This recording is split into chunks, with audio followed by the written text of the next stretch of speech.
কে তাকে ডাকলো আর কে তাকে ডাকলো না, আমার গোবিন্দ কিন্তু তার পরোয়া করেন না, তাতে তার কিছুই যায় আসে না। কে তাকে ভালোবাসলো আর কে তাকে ভালোবাসলো না, তাতেও তার কিছু আসে যায় না। বলি, তাকে কে ডাকছে সেটা শুনতে তিনি আসেন নাই, তবে তিনি এসেছেন কেন গো, প্রশ্ন হতে পারে। তিনি ডাক শুনতে আসেন নাই, তিনি এসেছেন ডাকতে। তুমি আর কি তাকে ডাকবে? তাকে ডাকবার সামর্থ্য তোমার কতটুকু? সংসারের পেছনে, স্ত্রীর পেছনে, স্বামীর পেছনে, সন্তানের পেছনে সারাদিন ডাকতে ডাকতে তোমার গলার আওয়াজ তো ক্ষীণ হয়ে গিয়েছে। তুমি আর তাকে কি ডাকবে? ওই দেখো, ভালো করে কান পেতে শোনো, তিনি মুরলিতে ধ্বনিত করে ডাকছেন। তবে সে ডাক কারা শুনতে পেলে গো? যারা দু কান পেতেছিল, দুটো কান পেতে বসেছিল, তারা সে ডাক শুনতে পেল। কারা দোকান পেতে বসেছিল গো? বৃন্দাবনে ব্রজ গোপিনীগণ, তারা দোকান পেতে বসেছিল। আর কবে তোমার সেবা ডাক পাবো? তারা কাত্যায়নী পূজা করেছিলেন, তাকে সমস্ত ব্রজ গোপিনীগণ গোবিন্দকে প্রতিরূপে লাভ করবার জন্য। একটি বৎসর অতিবাহিত হয়ে গিয়েছে, তারা অধীর আগ্রহ নিয়ে দোকান পেতে বসে আছে। হে গোবিন্দ, আর কবে তোমার ডাক পাবো? আর কবে তোমার ডাক শুনতে পাবো? তারা দোকান পেতে বসে আছে। দু কান মানে দুটো কান, শাস্ত্র বলেন দোকান পেতে বসে আছে। ওমা, দোকান যদি পাতো তুমি, কিছু তো বেচা কেনা হবেই, তাই না? খরিদ্দার আসবে, কিছু বেচা কেনা হবে, তাই তারা দোকান পেতে বসেছিল। শাস্ত্র বললেন দোকান পেতে বসেছিল, তাই তাদের গোবিন্দের সে মুরলীর ধ্বনি, মুরলীতে ধ্বনিত করে ডাকছেন, সে ডাক তারা শুনতে পেল। মানে কাঁচা কানে পাকা কথা ঢোকে না, তেমনি যাদের কাঁচা কান, তারা কিন্তু ওই মুরলীর ধ্বনি শুনতে পেল না। কাঁচা মানে কি গো? কাঁচা মানে কাঁচা, কাঁচা কলা মানে গাছে কাঁচা, ও ঠাকুরজির সেবায় লাগে না, যখন পেকে গেল তখনই গোবিন্দ সেবায় লেগে গেল। কাঁচা মাটির কলসি কি হয়, কাঁচাই থাকে, তুমি জল ঢালবে এলিয়ে ভেঙে পড়ে যাবে। ওকে যখন পাকা হবে পুড়িয়ে, তখন কিন্তু তুমি জল ঢালো, জল ধারণ করার ক্ষমতা লাভ হবে। তাই বলছেন সাধু সঙ্গ সৎসঙ্গে এসে হরি কথা, ভগবানের কথা শুনতে শুনতে আমাদের কান যখন পাকা হবে, তখন কিন্তু এই কানে আর কাঁচা কথা ঢুকবে না। এখন যেমন আমরা বিষয়ের কথা খুব শুনতে পাই, কি হলো না হলো সব কথা আমরা আলোচনা করি, সব কথা শুনতে পাই। কেন শুনতে পাই? আমাদের কান কাঁচা, ওই কথা শুনতে ভালো লাগে। কেন না, 84 লাখ জনি ধরে যে আমরা জীব ভ্রমণ করছি, একটা দুটো জন্ম নাই, 84 লাখ জনি ধরে ভ্রমণ করছি। কতবার জন্ম হয়ে গিয়েছে, কতবার আমাদের মৃত্যু হয়েছে। শাস্ত্র বলেন পুনঃ পুনঃ জননম, পুনঃ পুনঃ মরণম, পুনঃ পুনঃ মাতৃ জঠরে শয়নম। এই যে আমরা মাতৃ জঠরে শয়ন করছি, কতবার আমাদের জন্ম হচ্ছে, কতবার মৃত্যু হচ্ছে। বললেন এর আগে যতবার তুমি জন্মগ্রহণ করেছো না, আহারে নিদ্রা ভয় মৈথুনই ছিল তোমার একমাত্র কর্ম। কিন্তু এবার তোমাকে অনুগ্রহ পূর্বক শ্রী ভগবান যে দেহটা দিল না, এমন দেহ হয় কি না হয়, তোমাকে বললেন যে এই যে দেহটা পেয়েছো না, এই দেহটা কি অতীব সুদুর্লভ। বললেন সুদুর্লভ কথাটা ঠিক হলো না, দেব দুর্লভ। দেবতারাও যে দেহতা কামনা করে, দেবতাদের দেহ তো ভোগের দেহ। তারা কেঁদে কেঁদে বলেন হে গোবিন্দ, তুমি আমাদের যদি দেবতনু না দিয়ে একটা নরতনু দিতে, তাহলে তোমার কৃপা লাভ করতে পারতাম। কারণ ভোগের মধ্যে, ঐশ্বর্যের মধ্যে, প্রাচুর্যের মধ্যে ভগবানকে একান্ত ভাবে কখনো লাভ করা যায় না। শাস্ত্র বললেন দেবতনু, এটাও ঠিক হলো না। তোমাকে এবার যে দেহটা দেয়া হয়েছে না, এটা ভজনযোগ্য একটা দেহ দেওয়া হলো, যে দেহ পেয়ে তুমি গৌর গোবিন্দের ভজনা করে ব্যাক টু গড হেড তুমি ফিরে যাবে নিজের আলয়ে। এই যে তুমি যে বাড়িতে আছো না, এটা ভাড়ার বাড়ি, তোমার নয়। ভাড়ার বাড়িতে কতদিন থাকবে? এই দেহটাও তো ভাড়ার দেহ, পিতামাতার দান, এটা তোমার নয়। তোমার কে? তাহলে আমার কি? আমার কি কিছুই নাই? বলছে হ্যাঁ তোমার আছে। যদি তুমি দুটি বাহু তুলে বলতে পারো গোবিন্দ আমি তোমার হলাম, তাহলে সব হয়ে গেল। তা আমরা তো বলতে পারি না হে গোবিন্দ আমি তোমার হলাম। তাই তো শ্রী ভগবান মুরলিতে ধ্বনিত করে ডাকছেন, আর ওই ডাক শ্রবণ করে বুঝে দেবীগণ তারা ঊর্ধ্ব বাহু তুলে হা গোবিন্দ তোমার হলাম বলে, হা প্রাণনাথ, হা প্রাণ বল্লভ বলে তারা সব ছুটে আসছে রাসস্থলীর দিকে। কি অপূর্ব না! আজকে কি হচ্ছে জানো, প্রত্যেক দিন মা যশোমতী গোপালকে সুন্দর করে সাজিয়ে দেন, পীতাম্বর বস্ত্র, কর্ণে কুণ্ডল, চরণে নুপুর, হাতে বাঁশি, তাই না, মুক্তের মতো দাঁত, অপূর্ব ভাবে সাজিয়ে দেন। আর বলরামের হাতে সমর্পণ করে দেন, বলাই আমার গোপালকে দেখে দেখে রাখবি, চোখে চোখে রাখবি। ও যে ব্রজের পথ ছেড়ে না, শাস্ত্র মূর্তিমন্ত হয়ে বলছেন ওমা বলো কি, যিনি জগতে জীবকে পথ দেখান, তুমি বলছো তোমার গোপাল পথ চেনে না। তো আজকে বলরামের জন্মদিন, তাই রোহিণী মাতা বলরামকে আর বসতে যেতে দিলেন না। তাই সখাদের মনে বড় আনন্দ। বড় আনন্দ কেন? তাহলে প্রত্যেক দিন যখন বলরাম সখাদেরকে নিয়ে গোচারণে যায় তখন কি তাদের আনন্দ হয় না? বলেন হয়তো, কিন্তু আজকে যেন অধিক আনন্দ। কেন না, প্রত্যেক দিন যখন গোচারণে সখারা যান, তারা গোচারণে গিয়ে আপন আপন গাভীদেরকে ছেড়ে দেন, দিয়ে তারা কত রকম খেলা খেলে, ভাঙা গড়া খেলা, লুকোচুরি খেলা, চোর চোর খেলা। হ্যাঁ, তাহলে সখা সানে বিপিনে খেলে কত খেলা। তাহলে এই যে খেলা খেলে, খেলায় হার হয় জিত হয়। সখারা যখন হেরে যায় কানাই সখাদের কাঁধে চড়ে, খেলাতে কানাই যখন হেরে যায় তখন কিন্তু আর সখাদের কানাইয়ের কাঁধে চড়া হয় না। কেন? দাদা বলরাম বলে এই সীতাম, কানাই হলো রাজা, রাখাল রাজা, আর তোরা সব বলি প্রজা, অর্থাৎ গোয়ালার ছেলে। রাজার সঙ্গে গোয়ালাদের কি বন্ধুত্ব হয় না? তাই প্রজাদের কর্তব্য হচ্ছে রাজাকে কাঁধে চড়ানো। চড়া আমার ভাই কানুকে কাঁধে চড়া, আর অমনি কি করে সখারা কানাইকে কাঁধে চড়ায়। কিন্তু কানাই যখন হেরে যায়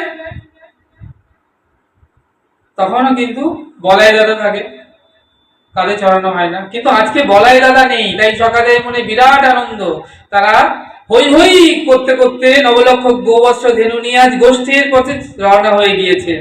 হই হই গাভীদেরকে বলছে তোরা আমার হোস কি না হোস, আমি তোদের হই। হই হই হই করতে করতে বেরিয়ে গেছে সখাদেরকে নিয়ে আজকে মনের আনন্দে। গিয়ে তারা কি করেছেন, আপন আপন ধেনু গোবৎসদের ছেড়ে দিয়েছেন। আজকে খেলা অন্তে, আর কানাই বলছে রক্ষা করো রক্ষা করো, আমাকে আক্রমণ করেছে। সব সকালে ছুটে এসছে কানাইয়ের কাছে, ভাই কানাই তুই রক্ষা করো বলে চিৎকার করছিস, কি হয়েছে? বলছে আমাকে আক্রমণ করেছে, দৈত্য আক্রমণ করেছে। বলছে দৈত্য আক্রমণ করেছে? কোথায় দৈত্য? বলছে ক্ষুধারূপ দৈত্য আমাকে আক্রমণ করেছে উদরের মধ্যে, অর্থাৎ আমার খুব বড় ক্ষুধা পেয়েছে। রসিক চূড়ামণি তো, রসিকতাই যা করতে তিনি বড় ভালোবাসেন। বলছি ক্ষুধারূপ দৈত্য আমার উদরে আক্রমণ করেছে। সখাদের যার যার সখাদের মায়েরা যা যা টিফিন দিয়েছে, তো প্রত্যেকদিন তারা সেটা বসে ভাগ করে খায়। তো আজকে সখাদের মনের মধ্যে বাসনা জেগেছে যে আমরা আজকে বলাই দাদা নেই, তো আমরা কি করব, কানাইকে মাঝখানে নিয়ে সব সখারা ঘিরে আমরা পুলিন ভোজন করব। যার মা যা দিয়েছে টিফিন তাই দিয়ে পুলিন ভোজন করব, কিন্তু আমরা গোপাল অর্থাৎ কানাইয়ের বদন দর্শন করতে করতে নিজেরা খাবো, কানাইকে নিজে হাতে খাওয়াবো। তাদের সখাদের মনে বাসনা জেগেছে। তা রাজা উজিরের খাওয়া দাওয়া তো একটু স্পেশাল হতে হবে। না যমুনা পুলিনের পাশে ওই যে সবুজ ঘাস দেখে মনে হচ্ছে দূর থেকে যেন কি যেন সবুজ গালিচা বিছিয়ে রেখেছে, ওই সবুজ ঘাসের পরে এসে কানাই বসে পড়ল। আর যে সখাগুলো ছোট তারা প্রথম সারিতে তাকে ঘিরে ঘিরে বসলো, তার থেকে একটু বড় সখারা পরের সারিতে, আরো বড় সখারা আরো পরের সারিতে, এমন করে সব সখারা চারিদিক থেকে তাকে ঘিরে বসলো। একটু এসি টেসি চাই, তো ঠান্ডা বাতাস তো চাই। পবনদেব মনে মনে চিন্তা করছে, হে প্রভু, আমি চিরকাল জগতের কত সেবা করলাম, কিন্তু তোমার সেবা করাই আর সুযোগ হয় না আমার। তাই আজকে যখন তোমাকে পেয়েছি, কারণ তোমাকে তো একা পাওয়া যায় না, তুমি কখনো মা যশোমতীর কাছে, কখনো সখাদের কাছে, কখনো প্রেমময়ী রাধারানীর কাছে, কখনো গোপীদের কাছে, তো আজকে তোমাকে একা পেয়েছি যমুনা পুলিনে, তাই তো প্রাণ ভরে তোমার একটু সেবা করতে চাই। তাই পবনদেব কি করছে, ওই যমুনার উপর থেকে বয়ে বাতাস বয়ে নিয়ে আসছে, যে ঠান্ডা বাতাস জলের উপর থেকে বয়ে নিয়ে গোবিন্দ যেখানে বসেছে সখাদেরকে নিয়ে তার উপর থেকে বইছে। হ্যাঁ, বলছে আজ আমি সেবা করার সুযোগ পেয়েছি। তাই মজন যেন দেখে বলছে যে এসির হাওয়া বইছে, তাহলে সেখানে একটু গোলাপ জল টাল ছিটিয়ে দিলে তো ভালো হয়। আর যমুনা পুলিনে ফুটেছে বৃন্দাবনের কত সুগন্ধি ফুল, জুহি, ফুল মালতী, ফুল মল্লিকা, আর ফুলের সৌরভে জায়গাটি সৌরভান্বিত হয়ে গেছে, অপূর্ব। তো যখন পুলিন ভজন হবে, আমরা যখন পিকনিক টিকনিক করি তখন একটু গান বাজনা হলে ভালো হয় না? তাহলে গান বাজনা কি হবে না, ওই যে যমুনায় ফুটেছে কত পদ্ম, আর যমুনা মূর্তিমন্ত হয়ে দেখছে তার তীরে বসে আছেন সাক্ষাৎ তার প্রভু গোবিন্দ। তাই যমুনা গোবিন্দকে দেখে বড় আনন্দিত হয়ে উচ্ছ্বাসিত হচ্ছে। যমুনায় ফুটেছিল পদ্ম, পদ্মের উপর ভ্রমরে বসে মধু পান করছিল, আর গোবিন্দকে দেখে তরঙ্গায়িত হলো, তাতে করে পবন বইছে আর পদ্মগুলো দুলে গেল, আর ভ্রমরগুলো যে মধু পান করছিল তারা পদ্মে বসে মধু পান করতে পারছে না, তাই তারা গুনগুন গুনগুন গুনগুন করছে, গান হচ্ছে।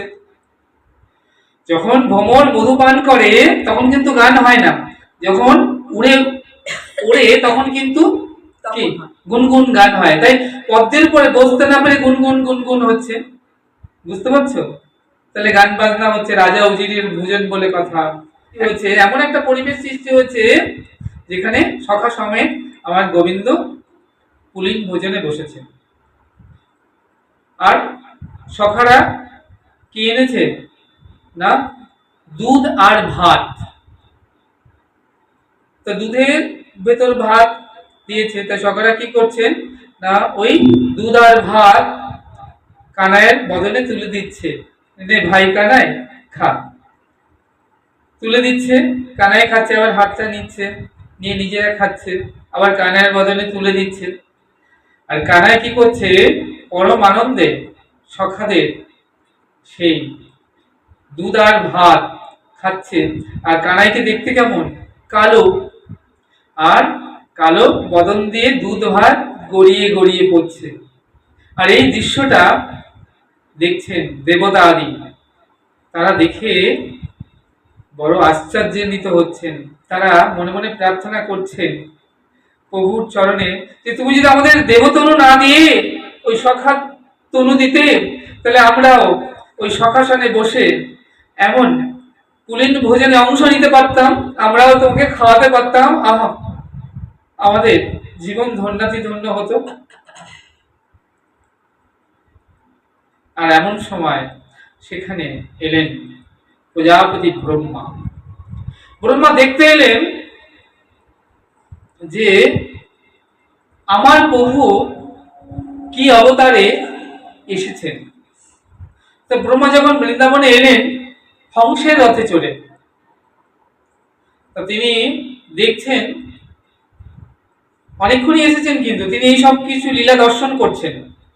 প্রথমে দেখলেন অঘাসুর বধ, দেখলেন ব্রহ্মা, দেখলেন যে যে সখাগুলো রাখালেরা অঘাসুরের পেটের মধ্যে প্রবেশ করেছিল, ওই যে বৃন্দাবনের কালো ছোড়াটা তাদেরকে যেন পুনর্জীবিত করে বের করলেন। সখারা আগে বেরোলো অঘাসুরের শরীর থেকে, তারপরে ওই কালো ছেলেটা বেরোলো অর্থাৎ কানাই, আর অঘাসুরের শরীর থেকে একটা জ্যোতি নির্গত হয়ে ওই কালো ছেলেটার চরণের সঙ্গে বিলীন হয়ে গেল। তারপর ব্রহ্মা দেখছেন বৃন্দাবনে সখাসনে ওই কালো ছেলেটা খেলে বেড়াচ্ছে, কিন্তু সখাদের সঙ্গে দৌড়ে পারছে না। ব্রহ্মা মনে মনে চিন্তা করছে ওই কালো ছেলেটা বড় দুর্বল মনে হচ্ছে, শক্তি কম, তাই তো পারছে না ওদের সঙ্গে খেলাতে দৌড়াতে। মনে মনে চিন্তা করছেন যে এই কি আমার আরাধ্য ভগবান। তা বলছেন যদি আরাধ্য ভগবান হবে তাহলে তিনি সখাদের সঙ্গে দৌড়ে কেন পারছেন না, বল কেন তার এত কম হবে। আবার এই যে পুলিন ভোজনে সখারা খাচ্ছে, খাওয়াচ্ছে, অর্থাৎ সখাদের এটো খাচ্ছে, তা কানাই কি করছে, নিজে খাচ্ছে আবার সখাদের খাওয়াচ্ছে, সখারা খাচ্ছে কানাইকে খাওয়াচ্ছে। যিনি পরম ব্রহ্ম হবেন, ব্রহ্ম পরম ব্রহ্ম, ব্রহ্মাণ্ড ব্যাপিত, তাহলে যিনি অনাদিরাদি গোবিন্দ হবেন, পরম ব্রহ্ম হবেন, তিনি সখাদের এটো কেন খাবেন। তার মনের মধ্যে সংশয় হলো, এই কি আমার সেই আরাধ্য ভগবান, তিনি কি রূপে এসেছেন লীলা বিলাস করবার জন্য, দেখতে এসেছেন প্রজাপতি ব্রহ্মা। তো তার মনের মধ্যে সংশয় হচ্ছে, তাই তিনি কি করলেন না, ভাবছেন আরেকটু দেখি আরেকটু দেখি, এই দেখছেন কিন্তু সংশয় থেকেই যাচ্ছে মনের মধ্যে, তাই তিনি পরীক্ষা করতে চাইলেন ভগবানকে। তিনি ওই হংসের পিঠে চড়ে এইটা দেখছেন তো পরীক্ষা করতে চাইলেন। তো ব্রহ্মা পরীক্ষা করতে চাইলেন কেন না, বলছেন শাস্ত্র বলছেন উচ্চ পদ, উচ্চ পদে কেউ যদি থাকে তার অহমিকা হয়, গর্ব হয়, নিজেকে যেন কি মনে করে সে। দেখবে উচ্চ পদে যারা চাকরি করে বা উচ্চ পদে তাদের কিন্তু খুব অহংকার হয়, গর্ব হয়। এই প্রজাপতি ব্রহ্মা অহংকার হচ্ছে, গর্ববোধ হচ্ছে, কারণ তিনি কোথা থেকে দেখছেন, আকাশ মার্গ থেকে দেখছেন হংসের পিঠে, আর ভগবান কোথায় লীলা বিলাস করছেন নরতনু ধারণ করে, মর্তে ভূমিতে নিচে। তাহলে ভগবানের মাথার উপর ভগবানের সৃষ্টি প্রজাপতি ব্রহ্মা, তাতে তার অপরাধ হয়ে গিয়েছে, অপরাধের কারণে তার এই অবস্থা। তো তিনি আজকে ভাবলেন যে আমি একটুখানি পরীক্ষা করি। পরীক্ষা করবার জন্য ওই 9 লক্ষ ধেনু আর গোবৎস সখাদেরকে তিনি কি করলেন, হরণ করলেন। ব্রহ্মা উপর থেকে দেখছেন, তিনি ভগবানকে পরীক্ষা করতে চাইলেন, তাই জন্য সুকমণি ব্রহ্মাকে ব্রহ্মা বলেন নাই শ্রীমদ্ ভাগবতে। কেন বললেন না, ব্রহ্মা শব্দের অর্থ কি, জ্ঞান, অশেষ জ্ঞানের অধিকারী যিনি, অর্থাৎ যিনি অশেষ জ্ঞান অধিকারী, অর্থাৎ যিনি ব্রহ্ম তো বেদবক্তা, ঋক্সাম যজু অথর্ব বেদবক্তা, সর্বন্তকরণে ভগবানকে জেনেছেন, পরম ব্রহ্মকে জেনেছেন, তিনিই ব্রহ্মা। কিন্তু সুকমণি ব্রহ্মাকে ব্রহ্মা বলেননি, তিনি অম্ব পদ্মজনী বললেন। অম্ব মানে কি, অম্ব শব্দের কথা জল, জলে যে পদ্ম জন্মায়, অম্ব পদ্ম জনি বলে ডাকলেন ব্রহ্মাকে। বললেন, যিনি ভগবানকে পরীক্ষা করতে চাইছেন, যিনি নিজের ইষ্টকে পরীক্ষা করতে যান, যিনি শ্রী গুরুদেবকে পরীক্ষা করতে যান, যিনি পিতামাতাকে পরীক্ষা করতে যান, যিনি সাধুগুরু বৈষ্ণবকে পরীক্ষা করতে চান, তার কি জ্ঞান লাভ হয়েছে? তাই সুখমণি ব্রহ্মাকে ব্রহ্মা না বলে বলেন অম্ব পদ্মজনী। আজকে সেই প্রজাপতি ব্রহ্মা ভগবানকে পরীক্ষা করবার জন্য নবলক্ষ ধনু গোবস্ত্রকে হরণ করে নিয়ে মহেন্দ্র পর্বতের মধ্যে তাদেরকে অচেতন করে রেখে দিলেন। আবার বড় একটা পাথর দিয়ে পর্বতের দ্বার রুদ্ধ করে দিলেন। বললেন, এবার আমি দেখবো তুমি কেমন ভগবান। তো তুমি যদি সর্বান্তকরণে ভগবান হও, তাহলে তুমি জানবে তোমার নবলক্ষ ধনু গোবস্ত্র কোথায় আছে। তুমি আর খোঁজাখুঁজি করবে না, তুমি সেখান থেকে বের করে নিয়ে আসতে পারবে। আর যদি ভগবান না হও, তুমি বন বনান্তরে ঘুরবে, খুঁজে বেড়াবে। তাই আমি দেখবো তুমি কেমন ভগবান। এই নবলক্ষ ধেনু গোবৎস মহেন্দ্র পর্বতের মধ্যে অচেতন করে রেখে ব্রহ্মা কি